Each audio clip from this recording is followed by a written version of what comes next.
guys ready? Great. Good afternoon, everybody. How are we? Good to see you all. I have a few announcements off the top today. On April 14th, President Trump will welcome President Bukele of El Salvador for an official working visit here at the White House. They will discuss El Salvador's partnership on using their Supermax prison for Trendy Tales and MS-13 gang members, and how El Salvador's cooperation with the United States has become a model for others to work with this administration. On April 17th, President Trump will welcome Prime Minister Giorgia Meloni of Italy for an official working visit at the White House as well. The president's thoughts also remain with the families and communities experiencing devastating loss from the severe storms and flooding affected several states across the central U.S. President Trump approved emergency declarations for Arkansas, Kentucky, and Tennessee, allowing FEMA to provide federal assistance like equipment and resources to support state and local emergency response officials who are leading this response on the ground. Last night, the Supreme Court delivered a massive legal victory to the Trump administration and allowed us to continue removing foreign terrorist invaders under the Alien Enemies Act. This was a smackdown to a rogue left-wing, low-level district court judge who have relentlessly tried to stop President Trump from using his core constitutional powers as head of the executive branch and as commander-in-chief. The highest court in the land made it clear that the President of the United States has the power to protect our homeland and forcibly remove foreign terrorists who pose a grave threat to families and communities. Thank you to the Supreme Court for upholding the rule of law and protecting the Constitution. Our message to the monster Trendy Tales and MS-13 terrorists still hiding illegally inside our country is clear. Deport yourself now, or you will be locked up and sent back to your home country. On another matter, the historic Liberation Day announcement last week by President Trump made it very clear that the era of American economic surrender is over. President Trump is no longer going to allow American workers and companies to be ripped off at the hands of foolish trade practices that shipped away millions of high-paying jobs and hollowed out communities across the country. It's America first, all the way. And despite fear-mongering by the media, the world is clearly responding to President Trump's approach. Just yesterday, President Trump held a bilateral meeting with Israeli Prime Minister Benjamin Netanyahu here at the White House. The Prime Minister pledged to immediately eliminate America's trade deficit with Israel and remove their trade barriers.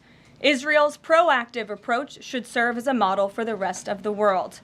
Also yesterday, the President spoke with Japan's Prime Minister, who wants to negotiate as well. The President also spoke to the acting President of South Korea this morning. He has tasked Secretary Bessent and U.S. Trade Representative Jamieson Greer to lead these talks. In total, since the Liberation Day announcement, nearly 70 countries have already reached out to the President to begin a negotiation. Countries are falling over themselves to reform their unfair trade practices and free open their markets to our country. Why? Because these countries greatly respect President Trump in the sheer power of the American market. These countries realize they've gotten filthy rich over the past few decades by imposing substantial tariffs on American-made products and ridiculous non-monetary barriers to block out American industry. The jig is up. Past American presidents sat by and let this happen, but President Trump stood up for our country, and he is saying no more. The President's message has been simple and consistent from the beginning. To countries around the world, bring us your best offers, and he will listen. Deals will only be made if they benefit American workers and address our nation's crippling trade deficits. America does not need other countries as much as other countries need us, and President Trump knows this. He's going to use the leverage of our markets and our country to the advantage of the people he was sworn in to represent. On the other hand, countries like China, who have chosen to retaliate and try to double down on their mistreatment of American workers, are making a mistake. President Trump has a spine of steel, and he will not break, and America will not break under his leadership. He is guided by a firm belief that America must be able to produce essential goods for our own people and export them to the rest of the world. A strong America cannot be solely dependent on foreign countries for our food, medicines, and critical minerals. And America must always maintain a robust defense supply chain. Reprioritizing and strengthening our manufacturing industry are essential national and economic security issues of the utmost importance to President Trump. By focusing on supercharging the onshoring of American manufacturing, the president is already delivering on his promise to usher in an economic golden age for our country. Just look at Friday's jobs report, which smashed expectations for the second straight month. The American economy added 228,000 jobs, nearly 100,000 more jobs than economists predicted, and the fourth highest month for private payroll growth in the past 2 years. There was also a sharp increase in transportation, construction, and warehousing employment. And in just 11 weeks, President Trump has secured more than $1.5 trillion in private sector investment. This is $500 billion more than Joe Biden secured in his entire term. This record-breaking private sector investment will create roughly 350,000 American jobs and counting. If you add up all of the investment pledges from foreign governments, President Trump has secured an incredible $5 trillion in total investments already. In the months ahead, President Trump's pro-growth economic agenda will be fully realized. The largest deregulatory effort in American history is underway. Unnecessary, burdensome, costly red tape is being eliminated by this entire federal government every day, driving down costs and massively boosting small businesses. So far, President Trump's deregulation effort has already saved Americans more than $180 billion, equivalent to $2,100 per family of four. The president's drill baby drill energy agenda, which he will discuss later this evening in the East Room, is capitalizing on the abundance of natural resources under our feet to generate more affordable electricity, cheap gas, and quality new jobs. All of this will combine to end the Biden-imposed cost of living crisis that's absolutely crushed American families. Under President Trump, the American energy industry will lead the globe over the next century, delivering lower prices and significantly strengthening our country's economic position. At the president's direction, Republicans in Congress are working quickly to pass one big, beautiful bill, which will also include the largest tax cut in American history. As President Trump has said, the House must pass this budget resolution quickly. Here in our new media seat today, we have Jasmine Wright, the White House reporter for Notice. Notice is a nonprofit and nonpartisan news site which launched in early 2024. They've gained millions of readers across the country since.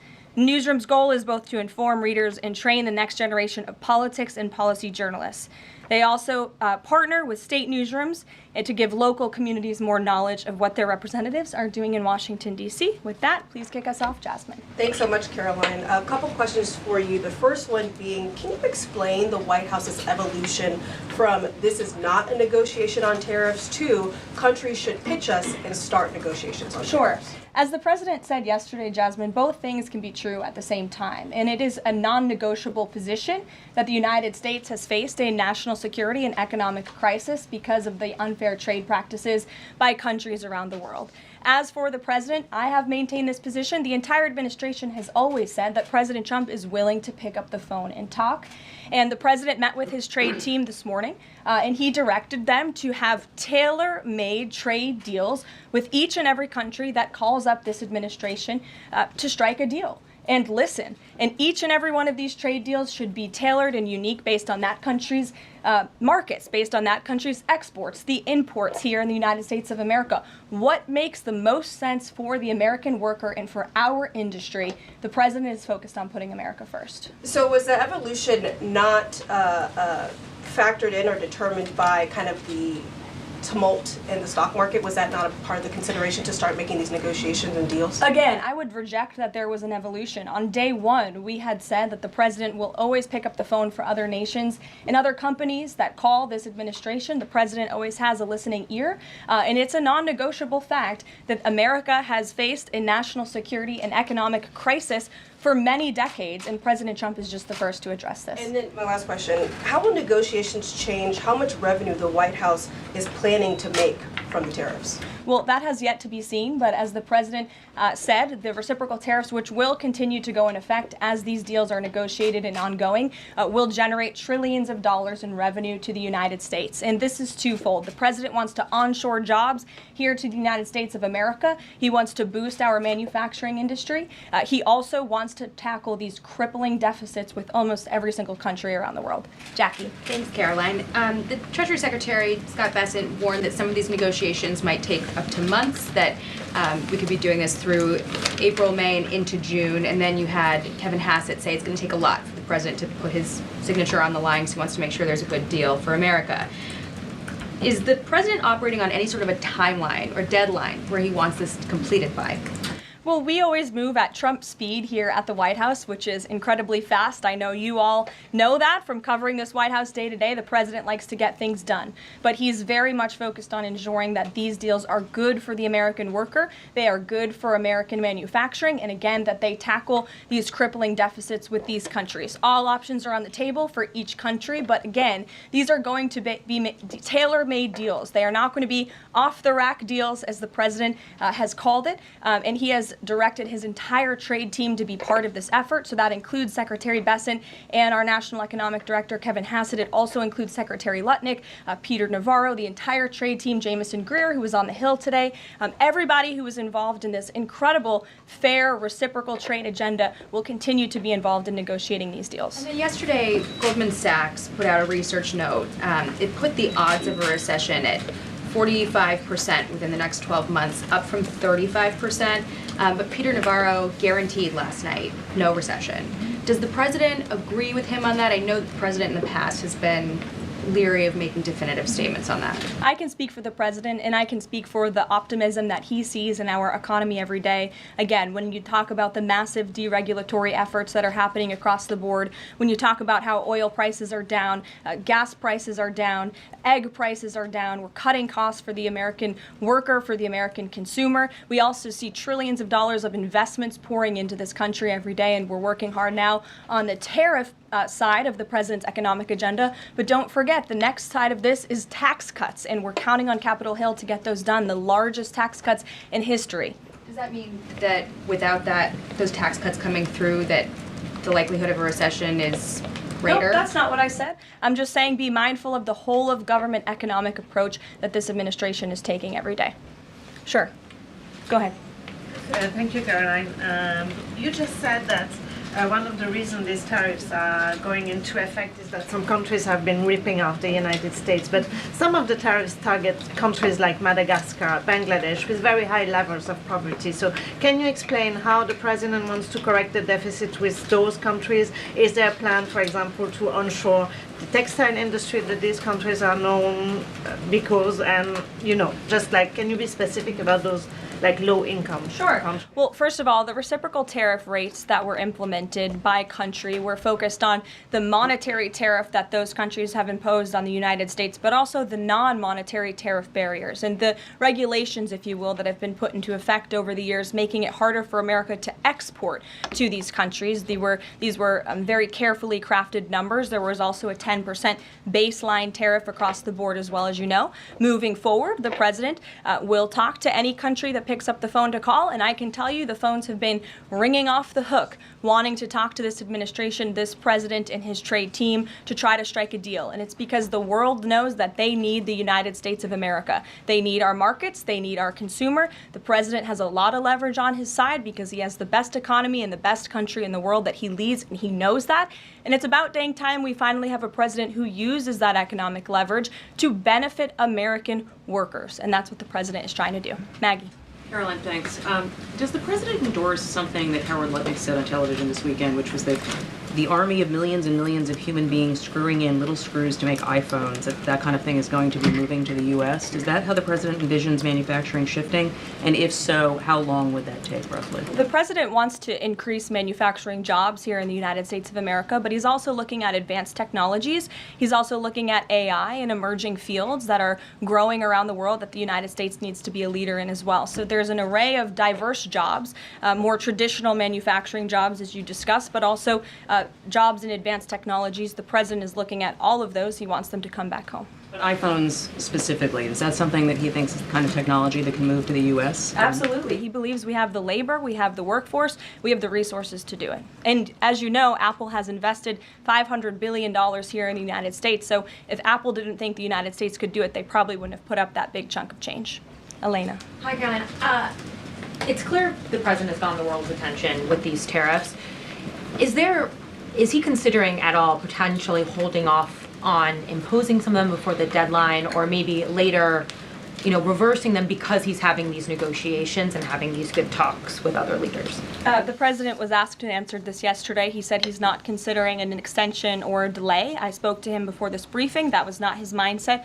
He expects that these tariffs are going to go into effect. And you said something very important, Elena, in your question. You said the president has captivated the attention of the world. Absolutely he has. And it's about time we have a president in the Oval Office who is putting the world on notice and is putting the American people first, and again, is using the leverage of the United States to negotiate good trade deals. Just a quick follow-up. Sure. There's been some public sparring between Elon Musk and the president's trade advisor, Peter Navarro, on some of these tariffs. Musk actually referred to Navarro today as being, quote, dumber than a sack of bricks.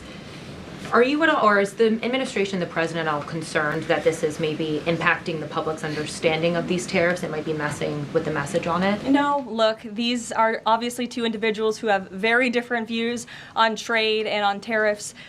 Boys will be boys, and we will let their public sparring continue. And you guys should all be very grateful that we have the most transparent administration in history. And I think it also speaks to the president's willingness to hear from all sides, that he has people at the highest levels of this government in this White House who have very diverse opinions on very diverse issues, but the president takes all opinions in mind, and then he makes the best decision based on the best interests of the American public. Deanna. Thanks, Caroline. On Truth Social today, Trump was talking about one-stop shopping talks with foreign leaders, bringing leaders to the U.S., to Washington, and talking to them about tariffs, but also other topics. So is that part of his strategy to bring the leaders to Washington and trying to get deals, outside of tariffs on foreign policy issues as well?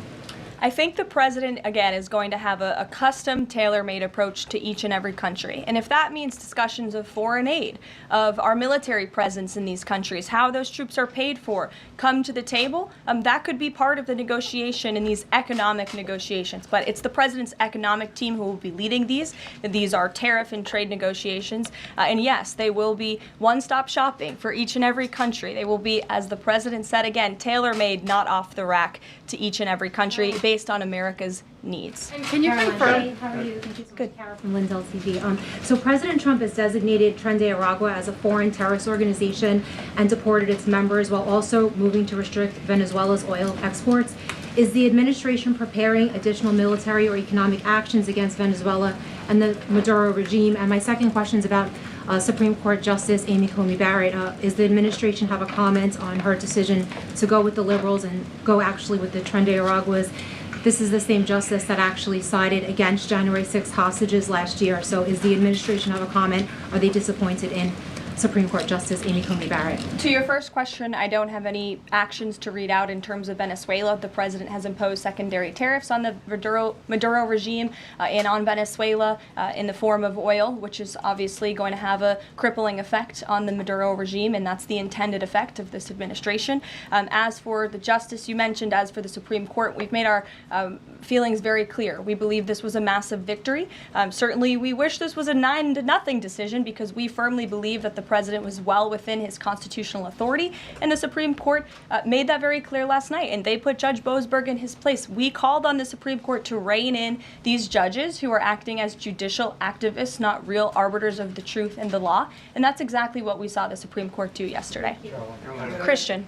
Thanks, Caroline. Now that the president's reciprocal tariffs are here, going into effect tomorrow, what's the status of the ERS? When will they actually start collecting revenue? And will that be nested under CBP or somewhere else entirely? It's something Secretary Lutnick has taken up, so I defer you to the Department of Commerce, but it's something that he and the president believe quite strongly in, and it's a promise that they intend to keep to the American people. Real quickly, can you explain why the president opted to send Secretary Hegseth to the dignified transfer last week instead of attending himself? Sure. The Secretary Hegseth was there to represent the administration. The president has expressed his condolences to these families, as have I from this podium. Shelby. Thank you. The president's trade representative this morning told senators that the president does not intend on carving out exemptions for products and companies when it comes to tariffs. But would the administration consider changing that stance should bankruptcies begin among U.S. companies who are dependent on China trade? I won't get ahead of the president on any exemptions or his decision on that. I will leave that to him. But again, we're looking at this country by country and based on the needs of the American people and the American workforce. And one more, can you walk us through how this specific tariff plan was decided on and which advisor came up with it? The reciprocal tariff plan? Yes. It was a plan that was discussed by the president's entire trade team over the course of many, many meetings, and the president ultimately decided on which way to go. A few proposals were given to the president. There was debate and discussion, and the president made his decision, and as you've seen very publicly, the entire trade team is on board with this plan and the negotiations that will ensue because of it. Sure. Karoline, on Iran, and given what's going to be happening on Saturday, what exactly is the current administration doing to stop Iran's funding of terrorist aggression worldwide that the previous administration wasn't doing? Well, first of all, when it comes to Saturday, I won't get ahead of the president. He has said there will be direct talks with Iran on Saturday. I won't further any details from this podium for obvious reasons, security reasons. It will, provide an update as we always have. However, when it comes to Iran, the president has reimposed crippling sanctions on the Iranian regime, and he's made it very clear to Iran they have a choice to make. You can strike a deal with the president, you can negotiate, or there will be hell to pay. And as the president said yesterday, if they don't choose to move forward with diplomacy and a deal, which is the direction we do see them headed in, there will be grave consequences to pay. To the back row. Thank you, Karoline. On the president's threat yesterday on social media to increase tariffs against China by an additional 50% in response to their retaliation, has he signed anything in terms of an executive order, any documentation around that? Will that additional 50% go into effect tomorrow? They will be going into effect at 12:01 a.m. tonight, so effectively tomorrow, yes. Work on that today? Of course, as always. To the gentleman in front of you, because that's who I originally called on. Go ahead. Over the weekend, President Trump said that he would be willing to have U.S. citizens deported to El Salvador with the cooperation of President Bukele. How would that work legally, and how many people would potentially be available for that operation? So the president has discussed this idea quite a few times publicly. He's also discussed it privately. You're referring to the president's idea for American citizens to potentially be deported. These would be heinous, violent criminals who have broken our nation's laws repeatedly. And these are violent, repeat offenders in American streets. The president has said, if it's legal, right? If there is a legal pathway to do that, he's not sure. We are not sure if there is. It's an idea that he has simply floated and has discussed very publicly as in the effort of transparency. Reagan. Thank you, Karoline. There's been more reporting coming out now about President Biden's decline while in the White House. Is the White House considering releasing the audio of Biden's interview with Special Counsel Robert Hur to the public, which the former president had previously blocked? I don't have an update on that, but I can certainly check. I think the American people would be quite interested to hear that tape, but I'll double check on the release of it. Thank you. Michael. Thank you, Karoline. On Saturday, during meetings with Iran, President Trump says high-level officials will be meeting directly with Iranian officials. We're hearing some pushback from Iran now saying those talks will be indirect. Can you clarify? They will be direct talks on Saturday, and I won't get ahead of the president on any further details. Jennifer. Yeah, two things. On the Israel tariffs, can you give us an update on the discussion on relaxing those tariffs? And then I had another question about the Doge team after that. That discussion is ongoing. I don't have any definitive details to iron out for you here. And then the president on Thursday told us that there was an incredible discovery that the Doge team had made. He called it horrible and incredible.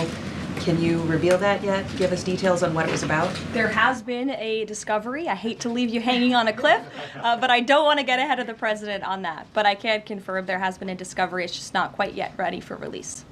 Sure. Go ahead. Karoline, thank you. I was calling on the young lady behind you, but I'll come to you after, Ed. All right. Not discriminating here. The president is meeting today with House Republicans. Can you say who is in that meeting and his message to Republicans that are skeptical of the Senate-passed budget framework?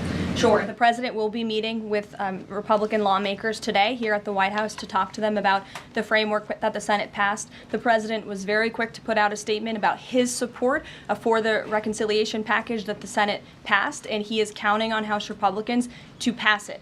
The Republicans received an overwhelming mandate from the American public to govern. We have an extraordinary opportunity. There are key promises that the president made to the American people in this bill: tax cuts, securing the border, deregulation, unleashing the might of American energy. These are good things for the American people. The president wants to see this get done, and that's why he's engaging with lawmakers today. Just a quick follow-up on tariffs. Kevin Hassett said today that the administration is prioritizing talks with Japan and South Korea, other trading partners. Are there other countries on that list that you guys can name publicly that you're having serious discussions with? Sure. As you have heard from various administration officials, myself included, there have been nearly 70 countries that have reached out to the administration last time I checked, but again, I hear the phones are ringing off the hook. There are foreign leaders who want to fly to Washington tonight and get on a plane to negotiate with this country, which shows you the leverage that the president is using. It shows you the rest of the world needs the United States of America to do business with. Israel, obviously, yesterday, you heard a public statement from Prime Minister Netanyahu. The president has detailed his calls with the leaders of Japan and South Korea. We are going to prioritize our allies and our partners around the world first when it comes to these negotiations, and the trade team will be divvying them up again to make tailor-made trade deals around the world. Ed, go ahead. As promised. Yes, thank you. You mentioned the 70 countries or so. I'm curious, though, under what conditions at this point would President Trump talk to President Xi about tariffs? Look, I just spoke to the president about this, and he believes that China wants to make a deal with the United States. He believes China has to make a deal with the United States. It was a mistake for China to retaliate. The president, when America is punched, he punches back harder. That's why there will be 104% tariffs going into effect on China tonight at midnight. But the president believes that Xi and China want to make a deal. They just don't know how to get that started. And the president also wanted me to tell all of you that if China reaches out to make a deal, he'll be incredibly gracious, but he's going to do what's best for the American people. So China has to call first? The Chinese want to make a deal. They just don't know how to do it. But the president will be implementing these 104% tariffs on China tonight. And under what conditions might he consider lowering tariffs on China at this point? It would be imprudent of me to tell you those conditions here from the podium. Sure, Gabe. Thanks, Karoline. With regards to the Supreme Court ruling on the Alien Enemies Act, you're right, it was a win for the administration, but the justices also said that deportees are entitled to due process. Does the administration agree with that? That's not quite true, Gabe. They said that they are entitled to a habeas petition, and we are going to continue to comply with the law, and we are wholly confident that every single person that has been deported under the Alien Enemies Act, every person that will continue to be deported under the Alien Enemies Act qualifies for that deportation. NBC News is reporting that the administration is considering drone strikes on drug cartels in Mexico. We're citing several officials. This morning, Mexico's president was asked about that, and she said that we reject any of those actions. Your response? I saw that reporting. I don't want to confirm it from this podium. I don't want to comment on it because I'm not sure, but I would defer you to the National Security Council. So you haven't confirmed the report, but with Mexico's president saying that she rejects any of that, what would your response be? How is the relationship then between Mexico's president and the White House right now over targeting drug cartels? Well, first of all, the relationship between President Sheinbaum and President Trump is quite good, and I think both world leaders would tell you that. The president has been engaged directly with President Sheinbaum on a number of different topics, particularly when it comes to clamping down on the Mexican drug cartels, on clamping down on illegal immigration, human trafficking, drug trafficking through our southern border. She's taken significant steps towards doing that, but as for that specific report, again, I'm not going to comment. Karoline, two questions on trade. First, as a part of these negotiations, is it possible for countries to lower their tariffs below that 10% bare minimum that's been set? Again, I'll leave that to the president to make those determinations, but I can tell you that 10% universal baseline will go into effect as these negotiations are ongoing. Got it. And then what is your thinking just as far as low labor cost countries? Like if you've got a country like Vietnam that wants to negotiate, but obviously they have some advantages in terms of trade, in terms of the people there are not paid as much as American citizens. What is kind of the thinking? Can they still achieve a good kind of trade outcome with the United States? Well, again, again, you're right to point out that different countries have different labor markets. They have different skills, if you will, different resources, and the president is going to take all of that into account. His team will take all of that into account when they're negotiating these deals. I do just want to point out one thing, that the president, everybody in Washington, whether they want to admit it or not, knows that this president is right when it comes to tariffs and when it comes to trade. In fact, Democrats have long said that the United States of America has been ripped off by the countries around the world. They just don't want to admit it now because it's President Trump who is saying that. In June of 1996, Nancy Pelosi spoke on the House floor. She urged her colleagues at the time to fight against the status quo trade policies that had contributed to America's trade deficit with China. In fact, Nancy Pelosi said, "How far does China have to go? How much more repression? How big a trade deficit? How many jobs have to be lost for the American workers? How much dangerous proliferation has to exist before members of this House of Representatives will say, 'I will not endorse the status quo'?" Those are the words of Nancy Pelosi in 1996. Well, President Trump is finally answering her call 27 years later. Nancy Pelosi can thank President Trump today for the 104% retaliatory tariff that will be going into effect on China. In 2007, Chuck Schumer spoke of our nation's crippling trade deficit, saying, "These are the kinds of records the American people don't want us to be breaking. The administration needs to move beyond words, take action now to reverse a trend that threatens our prospects for future economic growth."